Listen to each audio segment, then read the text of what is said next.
Hi. So today I'm going to talk about that embryo transfer which we had done in this video. So this patient, he had cryptospermia. This ICSI process was mainly done because of the male factor, and he had a very few sperm count. So they have been married for a longer duration and they have to get the baby as fast as possible.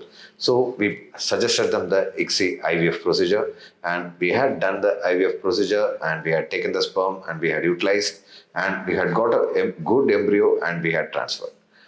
And this is a wonderful embryos which are formed in this fertilization, and we are transferring in this video, which you can see.